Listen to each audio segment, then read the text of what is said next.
Hey, welcome to another episode of The Cheap Champ.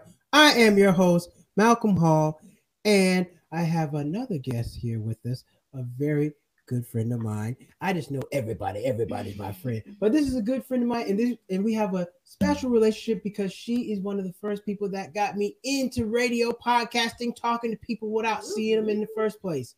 Would you care to introduce yourself? I would. Thank you. I love that introduction. Woo woo. Hi, everybody.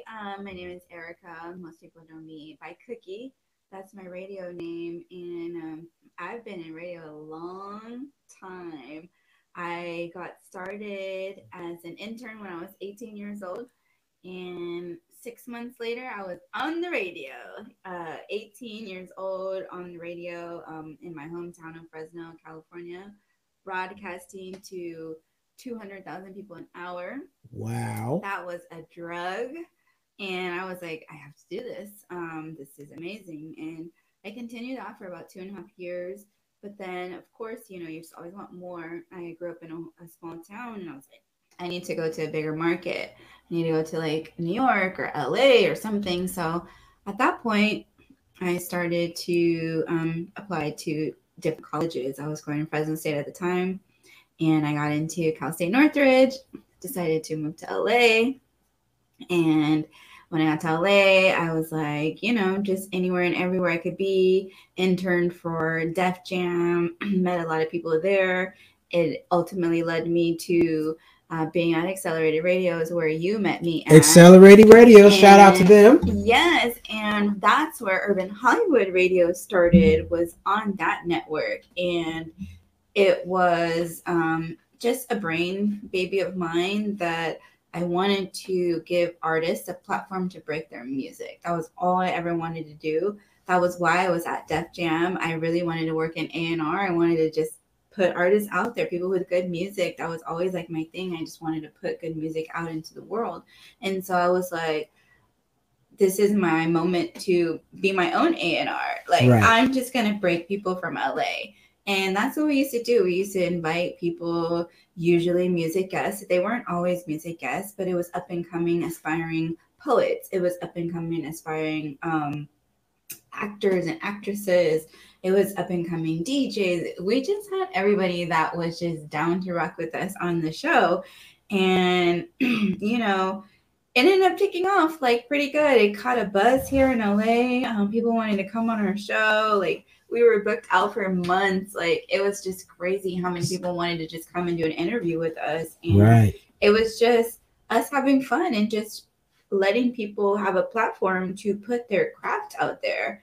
And that's kind of how I'm seeing you and started following you, because I was out at an event following somebody else. You got on the stage and did some comedy, and I was like, this Black Kung Fu kid is funny. Yes. And I was like, who's this Black Kung Fu? That's how I remembered him. I didn't know him as Malcolm at the time. But I was like, who's this Black Kung Fu kid? He's funny. And then I started following him on social media. And then finally, one day at another event, I think we met. And yeah, the rest is history. One day, we had this idea of bringing on different male co-hosts, because it was a female dominated show at the time. And I was like, I think I want Malcolm to come on the show because we needed that comedic relief. That was really what I was aiming for when I had originally asked you. I was just like, I just need you to be funny, like, because that wasn't really our strong points. I'm pretty funny, but it wasn't what I brought to the show. That wasn't really my persona at that time. So we were like, oh, we need that personality. So every week I would try to book somebody that I thought would fit in that role. So I remember hitting you up and you're like, what? Yeah, sure. Okay, I'm going to come on. He comes on the show and doesn't say a word. I was nervous. So my experience with the microphone, there's people there. You hear them laugh. Mm-hmm. When you're on the radio, nothing. Mm-mm. So, it might be funny, but you don't know. You don't get that instant reaction, that instant gratification. So it's a whole nother thing. And I got to say, it took some time to get used to it. But once I got it, here we are podcasting. So I want Mm-hmm. to thank Cookie for giving me an opportunity to host her show because, like I said, you didn't know what to say. I didn't know what to Yeah, say. It was three it's people in crazy. there. You have a Mm-hmm. schedule, and then you get a segment. I'm like, Mm-hmm. oh, okay, well, when's my segment coming up? I got to figure out something. Mm-hmm. I got to be funny. Mm-hmm. So it was a lot, but I really appreciate you for giving me opportunity to be on Urban Hollywood Video, and they had the dopest flyers in the city. I'm like, man, I need to get on the flyer because your Yay. flyer was nice. So they had a nice flyer, had you in Accelerated Radio, which was a very nice studio. Mm-hmm. The studio was fly. Studio was Mm-hmm. fly, and you just made me feel at home. You and the Yeah. other ladies on Urban Hollywood Radio. So It was fun times for sure. And I remember that too. And I remember you being scared. And I remember us taking our first break. And I remember being like, just relax, like, because you were just sitting there looking so scared, like a ghost had come or something. And I remember the first time you talked, I could feel like it was a little bit rehearsed, like it was something that you meant to say. So I was like, look, like this is just fun, just have a good time, just be yourself. And once you started to be Malcolm and just be you, I think that's when like you caught the bug. that's when I And got I the always bug. call it the radio bug. And it's just that moment where it's magical and you just click and you just vibe and you're your authentic self, and everything that you ever wanted to say just like comes out of you, and it's just magical. And it doesn't matter who's listening or who's not listening, because it's just you and the mic, and that's just a magic that you can only get if you try it. So Right, yeah, we infected Malcolm with the radio bug. got So me with the radio I'm bug. grateful to that. And anybody that you can give something to that leads them to something else, I think that's like the biggest gift you can ever like give somebody. Like, oh yeah, you spark their flame. Like that's amazing. Right. Like if this show like takes off and does like bump things, and you were to ever give me a shout out, I'd be like, oh my god, like that's amazing. Like I sparked that. So I thank you for sharing that with me, because I would have never known that. So that's special. I appreciate that. Yeah, absolutely. So how did you get started into music? Like, where did your love of music come from? Because we all Yeah. like music, we hear music, but Yeah. some of us really, really gravitate towards it. And for you to want to get into radio and help other artists, that Mhm. says something special about you and your love for music. So how did that start? So, I mean, definitely parents. My mom always was playing music in the household. But I think what it was for me was when I became a teenager, I feel like that's when we all start really, really, really listening to music and buying. I was buying CDs at the time. I mean, now CDs. we don't buy those things. We stream or, things like that. But Right. back then we had to buy CDs. We had to buy CDs. So I was buying every CD that came out. I was buying it because that was how I supported my favorite artists. And then I just remember thinking like some stuff was like trash, but then hearing like some underground stuff that was like amazing, and just being like, well, why can't you hear this? Or why don't they play this on the radio? Or like, why do they play the same 5 songs over and over and over and over and over again? Until I understood what radio was, and when I got in and I understood it. But that that made me crave to want to get more music out to the people that wasn't being played in that same rotation over and over and over. And I just was like, there's so much other music out here, so much good music out here. And I think the not having that Mhm. was what created me wanting to have that outlet for people. There wasn't really um I mean, we started Urban Hollywood in 2013. This was before podcasting and all of that was really took off. And so, you really didn't have these platforms for people to just say, hey, this is like my new song that I have right now that 50,000 people in the streets are listening to, but nobody knew about it because Right. Power 106 isn't going to play that. No. And, there was no real 92.3 at the time. And it was just like, if you weren't friends with the DJ, you weren't going to get your stuff played, and that sucked because there was a lot of people out here making good music. And I was just like, this is our niche. This is where we're going to be the most fruitful is bringing these people in and giving them their opportunity to share their story. And that was what it was for me. I love storytelling, and I wanted to tell people stories who deserve to have their stories be told. And we told a lot of stories on Urban Hollywood, and that's what I'm most proud of. That you did, because you had new DJs every week. Every week. And then, you would bring in guest hosts. And then, you had guests, and you had people lining up to be on your show. I met a lot of good people that I still talk to this day on your show. The networking was crazy. I think that was like the biggest thing that I took from that was all the people we met. Like the amount of hands we shaked. This is pre-COVID, when you could shake hands, the amount of hugs I gave to people that are like celebrities now. And I'm like, oh, we had them on our show, but they've blown up because they were exactly who we thought they were, stars, but nobody knew, and that makes me so happy. I follow a lot, if not all, of the people that I've interviewed over the years, and watching their success stories, like, wow, like I have footage of these people, I have interviews with these people. It's like, I can't wait to drop it in 5-10 years when they're like popping and be like, I interviewed those people, and that's kind of what I'm sitting on right now. It's like, oops, sorry. It's like, I've had some amazing interviews with people that are buzzing or about to break or have already. And so it's just exciting to know that we created a space for that. Right. Real quick, gotta do some advertising. If you need help with financial literacy, or if you have questions about your credit, or you want to learn how to budget and save, go to stressmoneyless.com. Stress Moneyless, where they help good people with budgeting, with saving plans, and other things. Webinars, courses, and right now they got a boot camp. So if you want to learn how to budget, pay off some debt, go to stressmoneyless.com and join that boot camp.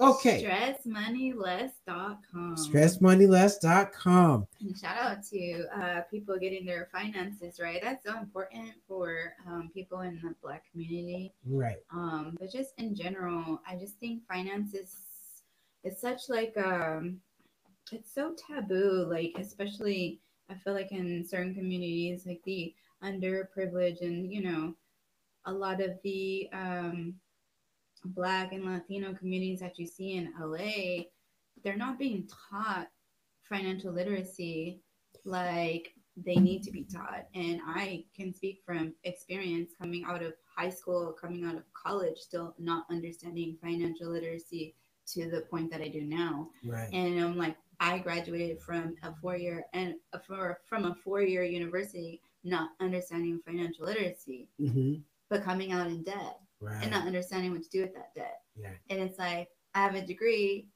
but all this debt and not knowing what to do with it.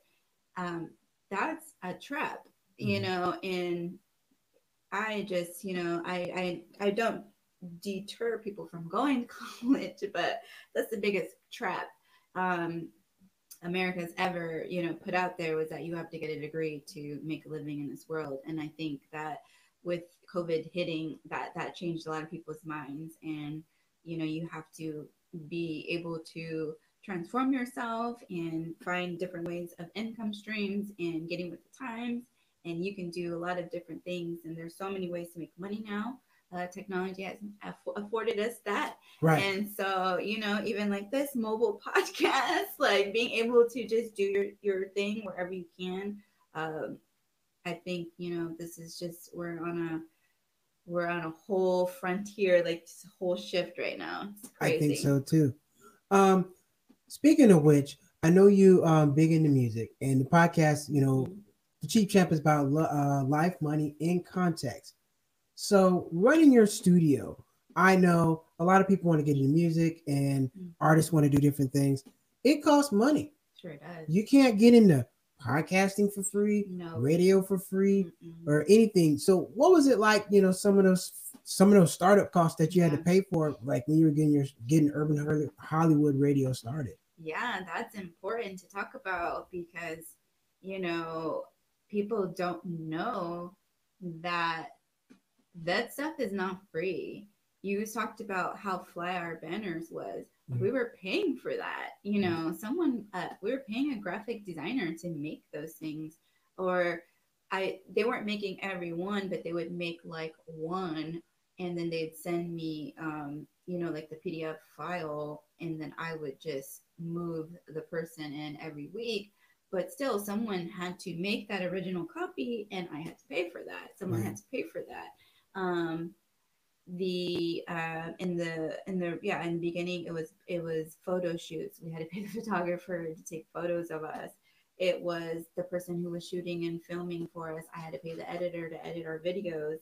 I had to pay an editor to edit um our podcast in the beginning, because I didn't know how to do the editing of the WAV file, or the whatever file you get depending on how you record. But I didn't know how to do any of that. These were all fees that I had to pay and outsource. But because I loved it, I didn't care. Right. But yeah, when you're just starting out, don't, be upset because you're going to have to spend some money to get started. Yeah, you are. You're going to have to spend some money to get started. So if you don't have it, I suggest you start with, creating a budget for yourself and saying, okay, it costs X amount to start my podcast, and then start building from there. It took time. We were ghetto before we got great. Mm-hmm. We started with ghetto banners. We were making them ourselves. We were starting with makeshift everything.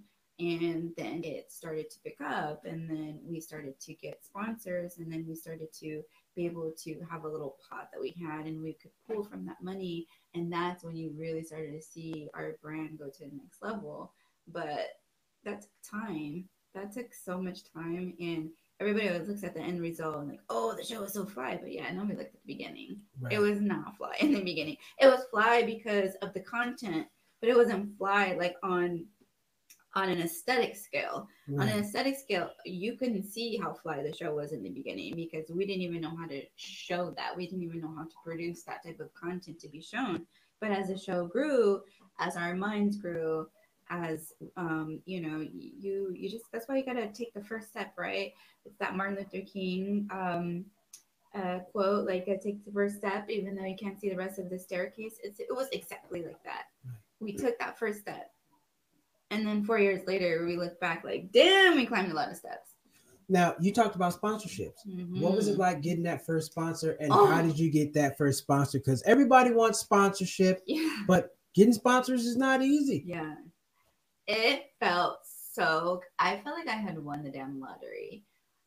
Because I didn't know how. Mm-hmm. I think that was like the most frustrating thing for me. I knew we were sitting on like a really good platform, a good show. I knew we had the listeners there, the numbers were there. I just didn't understand how to put that out there, or how do we get this? And finally we just were like, you know what? We're just gonna make a flyer and just see if anybody wants to promote their stuff on our show. And it was janky ass little flyer that I just made one day, and was like, if you wanna put your stuff on our show, or if you wanna come on the show and promote something, you could do it for this amount. And people started coming on our show, and they started to pay to put either their clothing.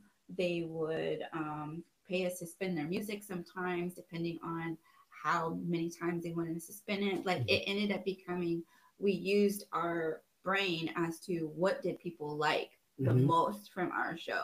It was the spins, and it was the way we promoted them. And so we created a package around that. Like, okay, you like what we're doing?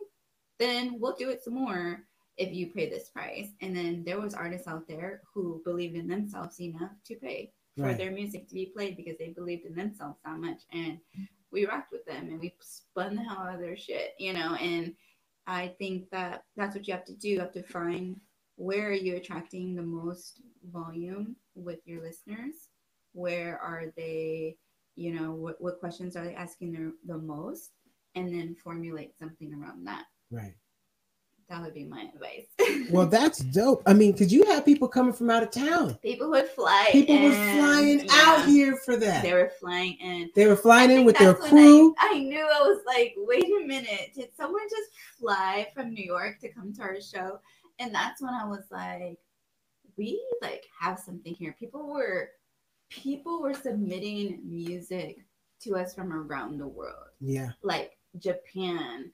We were playing music from Amsterdam. I played music from Africa. Like, and these were people that took the time to email urbanhollywoodradio@gmail.com. Now, you had to have found that somewhere, So when people would literally email us, I would be like, you really took the time to find this email and submit your MP3 to me. That's love. So I would show love back by Right. spinning their stuff on my show. Because I was like, if you took the time to do all of that, then I'm gonna take the time to spin it if it was good. If I felt it was good music, I always spun it. I always spun it. And that attracted our listenership a lot because I spun indie music that was bomb. And people just wanted to hear themselves. Right. They just wanted to hear themselves On the radio. on the radio. And so they would promote our show because they were like, my song played on Urban Hollywood tonight. That would attract listeners. And then people would hear the show, like it, and be like, I want to come back next week, even though my friend's song's not playing. Right. I still want to hear the show again. Mm-hmm. And that's how it started. Nice. Because, yeah, it's kind of cool, to find people who want to promote your show. Yeah. Because, like with this podcast, I got to find people who want to promote it. Right. Because I got kind of strategic. Mm-hmm. It's like, I can bring anybody on, but if they're not going to promote it, they don't have a following. What do I get out of it? Yeah. So I kind of wanted to be a little more strategic, find people who have a business, who have something going on, who have something to talk about, so that kind of stays in context. Because, you have artists that, want you to spin their music, but you have no social media. You're not really doing anything. The sound quality is trash. It's like, I can't play that. So we used to have rules, and that was one of the rules too. There was 5 rules. You had to send me artwork because I didn't want to play MP3s that didn't have artwork to it because I felt like an artist who didn't have artwork to his music is not serious about its music. Right. So I felt like if you had a single out that was a real single, then you would have artwork to it. So that was number 1. You had to have artwork. Number 2, you had to send it to me as an MP3. You don't understand how many people would send me waves, how many people would send me MP4. If I saw that, I deleted it immediately because you didn't read the directions, and I'm a stickler on that. So I made it hard for people. So when people got on our show, they were so excited because there was obstacles to get on the show. So if you made it, you made it. So yeah, you had to send me your artwork. You had to send me your MP3 only. That was the only way I would accept it. You had to send me all of your social media handles when I got them. And that was it. It was 3. It wasn't 5. And so if you sent me all of those things, I was down to play your music. And if I thought it was good. So, and there was always like a little asterisk at the bottom that we weren't going to play like music that was degrading to women and music that was like glorifying like gangbanging or stuff like that. Like that was just stuff I was just like, no. Right. It's not that I don't understand their stories, but it wasn't what I wanted to glorify. So if it was good music, like hearty good music, and I'm a hip hop head, if we played hip hop, but not anything that I felt was not speaking positivity. Like it could bang, but it had to bang good lyrics, So yeah, it was just about that, and I feel like once you start making, I think that attracted people too. Was the obstacles to get on. So creating something that people want, that's a little bit difficult for them to achieve or get from you. That's when you really start knowing that you have something special. Right. And you had 2 co-hosts. Yes. Well, 3 regular. 3 in the beginning. 3 in the beginning. Then it went down to 2. What was it like working with other people, and how was that structured? Because sometimes, like I say, you're putting up the money for everything, but you got other people. It's like, well, do we do this as a group? Am I doing it? You just ride with me? How does that work sometimes, working with other people and getting stuff done? Yeah. So in the beginning, it was all me because I just took that because originally it was my show. So I bit the bullet for everything. And then as the show began to grow, and when the money started, well, it wasn't like a lot of money, but when we got our first like money coming in, we decided that it was just going to go into like a pot. And so what that did was, when we needed things, when we needed a banner, when we needed a photo shoot, when we needed to pay for anything, it came out of that pot. Right. So in the end, nobody spent money. We always pulled from there. So that was kind of how it. I felt like it was even for everybody, and we always said like if it went to a certain amount, then we would split it. Mm-hmm. But if it stayed under a certain amount, that was the fun for the show. Like Right. when we needed things like that. So yeah, I think had we kept going, it would have gotten to a point where we probably would have been being paid weekly to be on the show, but we never reached that success. But hopefully, I can get something going with my new podcast. It's Love and Good Music, brand new podcast that I'm working on right now. I had my first episode out. Second episode will be dropping in within the next week or so. I record it. It's in my brain. Mm-hmm. And yeah, just excited to be back on this drug that I call the mic. Nice. Mm-hmm. So where can you got Love and Good Music? Mm-hmm. Where can everybody listen to that? So right now it's only available on YouTube. Um, that was because I just kind of fell behind in the production work and I didn't get the other platforms ready for it in time. But where can you get it on, like, of course, like other platforms like Spotify, iTunes, Spreaker, SoundCloud, things like that, making it available to hear everywhere. But as of right this second, you can only hear it on YouTube. And my YouTube is my handle, Queencookee. That's my handle for everything is Queencookee. You can find me on all my social media. Everything's Queencookee, and that's Cookee. It's two E's at the end. Um, and yeah, it's just a really raw, authentic podcast of just myself and where I'm at in my life and exploring the music that we've been fed our entire life Mm-hmm. and seeing what the narrative of love is in that music and what we're being fed. So it's a little bit of a roller coaster ride with me, but it's pretty fun. And my next show will be completely different than the first. So I can't say that I have a theme yet, but ultimately, it's love and good music at the base. So it's going to be something like that in every show. Right. Yeah. So it's exciting. Nice. I remember how this felt when I started Urban Hollywood. And so I know the amount of work that has to go into this, but I know what could happen. So I'm excited to just be in this space again and creating. Nice. Yeah. And before we go, what is one thing you like to see come to fruition in 2021? Ooh, I want to see my name on a book as author. Mm.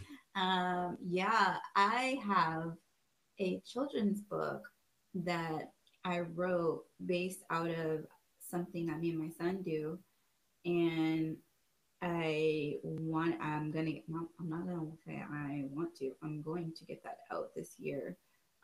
Speak it into Yeah, existence. I actually just found an illustrator that I think I want to work with.